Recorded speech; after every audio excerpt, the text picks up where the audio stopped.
Victoria Yu Bell is the writer, director and lead actor of the feature film Heir of the Witch, a captivating masterpiece set to premiere on all streaming platforms.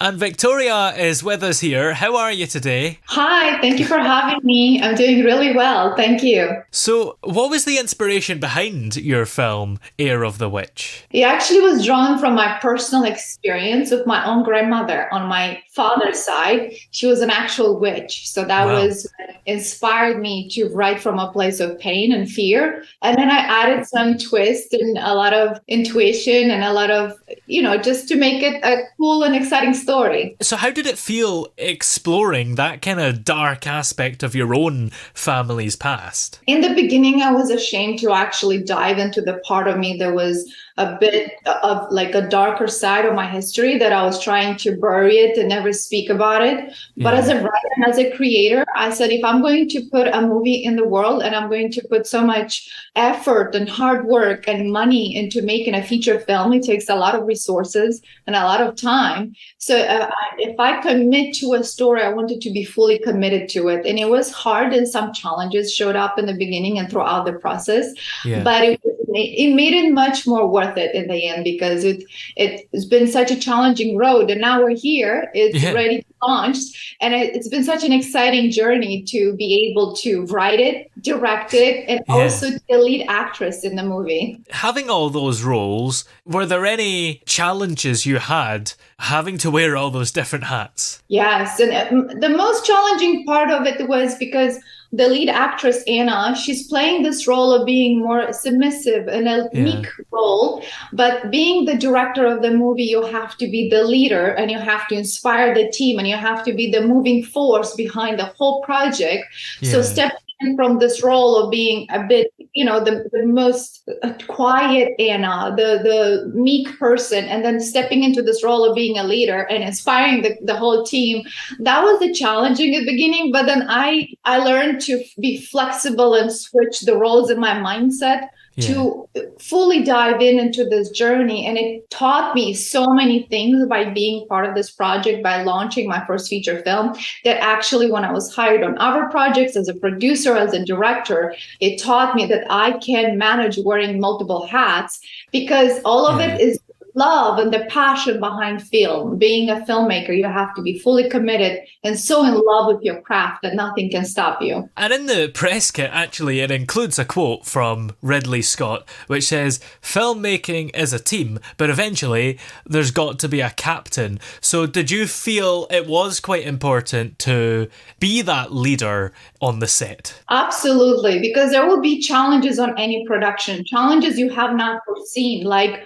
a location may fall through, or maybe the weather changes and your schedule has to be completely upside down, or something happened that you did not foresee that challenge. Even if you fully prepare yourself for making a movie, still things will happen, still things will arise. And you have to be able to have that role of a captain to, one, inspire and move your team. They all have to be so driven and show up every day with the same excitement as in day one. And by week 4, on a film production, when you had long hours on set, you become a little bit more tired, but you have to spend the same type of excitement. And for that, you need a great leader that will push that, just that love and passion for film, because film is magical. We will be long gone, we'll all be dead, but the movie will still be there for centuries to come. And that's why it needs to have that passion, that drive force behind the team, to inspire them and to remind them the reason we're here is to make magic. And it takes a great leader and a great supporter and someone that can encourage you and push you forward. And that's what I think it's the quality of a good director. Well, the movie's production team was actually formed of 80% women from diverse backgrounds. So how important is inclusivity to you, and whether or not it's a decision or just ended up that way, what impact has having 80% women had on the film? I was encouraging women, please apply. Of course, I opened the roles for everyone, and the best person fit for the role, for either either being in a crew or cast, it's always the best fit. But I always encourage women to apply and to be courageous enough to take that leap of faith. I had a lot of women who this was their first role in a film production, either being in the crew or in the cast. And I wanted to let them know that if you work hard and you have that perseverance, I'll be here holding your hand, and together we can make this movie. Because I think women need to be propelled in this industry, and it's male-dominated film industry. And I think there is needed more voices of females, because we have just as enough a strong voice to tell powerful stories. And it's my life mission to encourage and to help and support as many women possible in the film industry so they can too tell their stories. It's quite important to have the role models, isn't it? Because you're not just helping the women who have got a job through working with you, you're helping the ones that'll maybe watch this film or get to know a bit about it, and we'll see that lots of women have worked on the film and think, actually, I can work in the film industry too. Exactly. And what happened afterwards, which was a huge reward for me emotionally, for my heart, is that a lot of women went and created their own films. They came to me and said, Victoria, because you made this movie and you inspired me to go create my own short films, my own creating project, be it a book, be it anything that's creative, that's related to art. It's an inspiration. It's our duty towards humanity to put creative projects in the world. And hearing that and getting that feedback from the women on my crew and outside my crew telling me that because of you, you inspired me to make my own film. That to me was a huge payoff just in itself, just a rewarding achievement to be that inspiration where other women have the courage to step into their creative talents. Now, you mentioned about the protagonist, Anna, earlier, and she seems to face quite the struggle in rejecting her family's dark legacy. So can you tell us, without giving too much away, a little bit about the emotional journey that Anna goes through in the film? Absolutely. So it's been a challenging choice for me to write the script for Anna, for this whole script, and then step in as the lead actress. Originally, I was going to cast the role. I was going to cast someone else to play the role. It was written more of a teenager, but then I opened the casting call nationwide, and I couldn't find someone that will properly serve Anna. And because I knew her intimately. I knew her. It was such a beautiful, powerful story, and I knew her so well emotionally that I said, I'm going to do my best to serve her right and to step into this role as an actress, lead actress too. It's been a challenging role, but I was so grateful and humbled to be able to present that role on the screen. Anna's going through a deep emotional journey where her grandmother's spirit, who was a witch, she's being haunted and taunted by her spirit that it's interacting with everyone she's interacting with, and somehow all people have a very dark end. And then Anna she wants to be accepted. All she wants in life is love and to be accepted in society and to be part of the group that she wants to be with. And they don't accept her. They don't involve her. They look down on her. And she is being tormented on this journey, a roller coaster journey, where she has to fight the battle between the spirit, the grandmother spirit, the witchcraft curse and gifts, so to speak, that were placed on her. She had to fight that. And then she has her own emotional struggle with love, with rejection. And plus on top of that, she's taking care of her very ill aunt that she's looking after. So it's a lot of things happening in Anna's journey, but she's very truthful to her journey. And by the end of it, you understand that she fought and she showed up truthfully. And there was no piece of me in that role. It's all Anna. I completely undressed myself of me and I embarked on the role of Anna. 3 months before we started filming, I stopped wearing any jewelry. I did not wear any more my clothes. I wore Anne clothes. It was old school clothes from the 80s. They were really ugly dresses, really, to think about.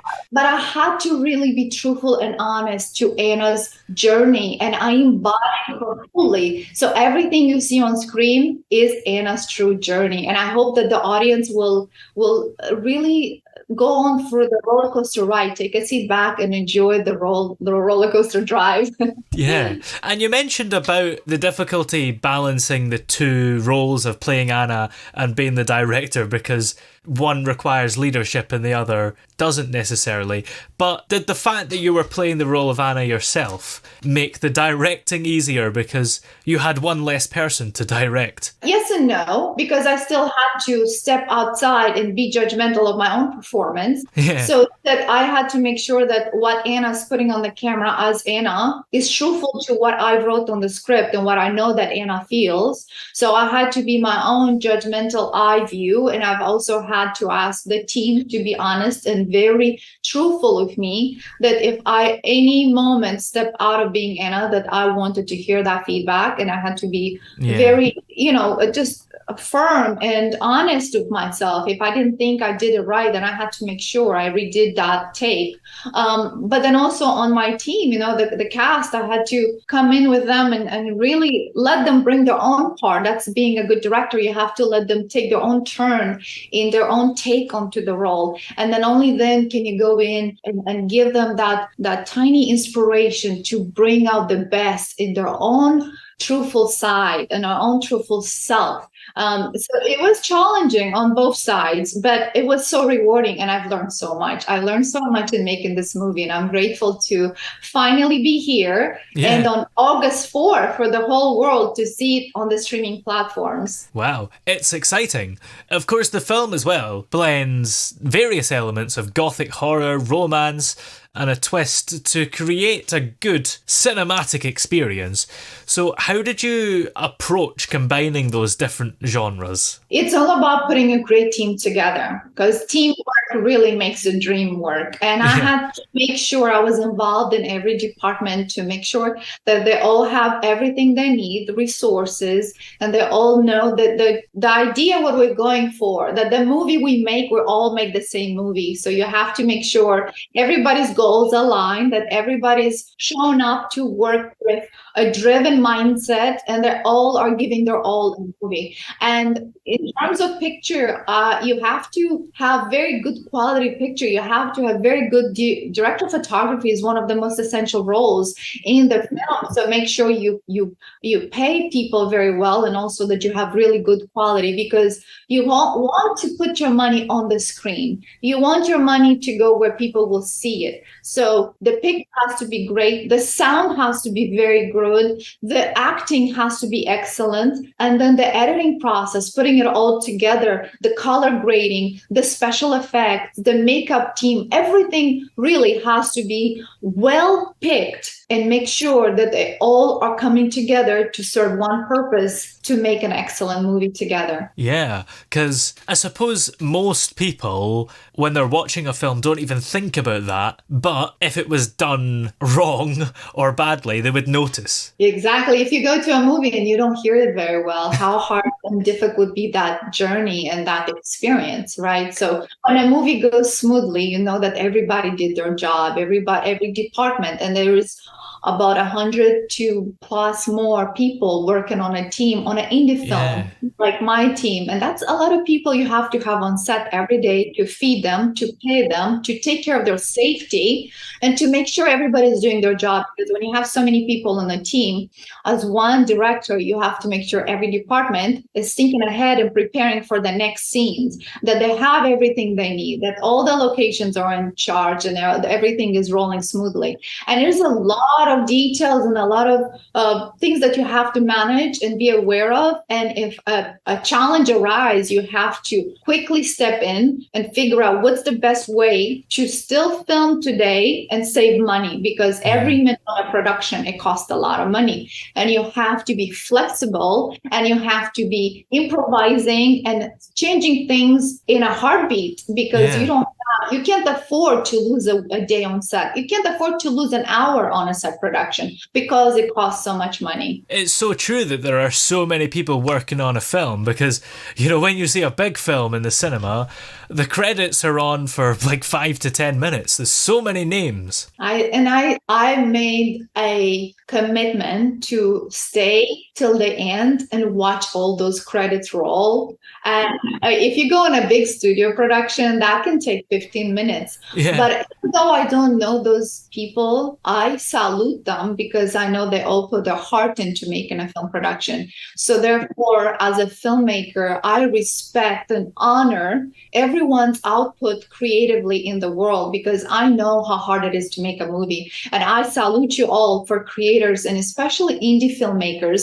It is so challenging to not only make the movie, but once it's made, to distribute it and to make it available worldwide where you know it will land in the right hands and people will be able to see it so they can enjoy the journey that everyone put such a hard work into it. So to me, to everyone, all the filmmakers, I salute you and I encourage you to keep on going because this journey can be very challenging. Well, what's next for you? Are you working on any films at the moment? Yes, actually. So once we launch the movie, this August 4th, next week, it will be on the live on all streaming platforms. It will be on Amazon, on iTunes, on all streaming platforms. So just search Heir of the Witch.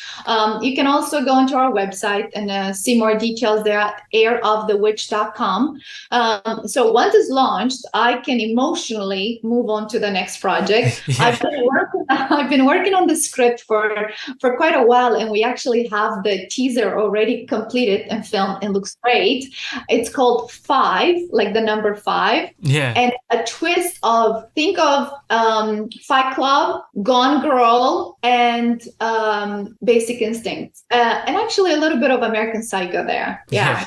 American Psycho in it too. So it's a bit of it's a very fun journey that has a lot of exciting events happening and psychologically put all on the screen with twists and turns and some passion and lust and lots of blood. So it's a really exciting journey. It's a psychological thriller. It's going to be called 5. But I'm also working on other projects. I have a drama romance script, and I also have a TV series that it is based on true events and facts from my own country, Republic of Moldova, that's based on the famine of 1947, 46, 47, where there was true cases of a cannibalism happening in my country. And I have firsthand stories from my grandparents and what happened actually. And I'm making a TV series about that. So it's a gripping story that is going to be, again, inspired on true events, but it has a lot of twists and turns because that's how I love all the movies to be.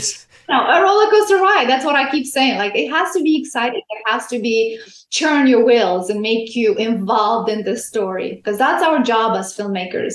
So yeah, that's next for me. But I'm also excited about, just launching the movie, really being in this moment of completing a project. It took us 3.5 years. We started this during COVID, and it was a very challenging journey to go through, and then having all these delays happening after COVID happened. Now we're finally here, and I'm really taking a moment to enjoy this process of we did it, and all our team and all the efforts, it paid off. We have a big premiere happening next week. Ooh. And I'm so excited. I'm so excited to be here. And we have a theater that we're going to have showings there. We're going to have the media there. We're going to have photographers. It's going to be a red carpet event. I'm going to wear a nice gown. And I'm going to be grateful for being here because it took so much hard work. And in the process, we forget sometimes that, the finish line is what we're here for. And now we're here at the finish line of Heir of the Witch, and finally wrap the project. It's ready for the world to see, and I can enjoy this moment for a little bit, and then I'm going to jump right into it and all over again. Well, of course, the film is called Heir of the Witch, and it's out on all streaming platforms. Now, what does that actually mean? Is that truly all, or is it all that you can do that maybe don't belong to a distributor, if you see what I mean? It is a distributor. So we are distributed by Quiver Distribution. So it's a very good, large distributor that has all the rights internationally. And they will distribute on all platforms, all streaming platforms. I don't know in which country there's different platforms. I know in America, we will have iTunes and Amazon for sure. I believe Roku TV, and our station. There is a multitude of them. So just search for Heir of the Witch and see what's available in your country. Excuse me. That started August the 4th. And if you can't find it, reach out to me if somehow it's not distributed fully in your country just yet. Come onto our website. It's www.heirofthewitch.com. That's HEIR ofthewitch.com. And just get in touch with us. I actually would like to be in touch with you if you've seen the movie. I'd love to hear your feedback and your thoughts on it. If you're a film lover or a creative, just get in touch with me. I'd love to chat with you. Or you can also find me on my Instagram. It's Victoria_filmmaker. So Victoria Filmmaker. And Nice. you search for Heir of the Witch anywhere. You can find me anywhere as well. So I hope to get in touch with as many of you as possible. Excellent. Well, many thanks for joining us. It's been great to have you here today, and have a good weekend. Thank you so much. I appreciate you, and I appreciate all the listener out there.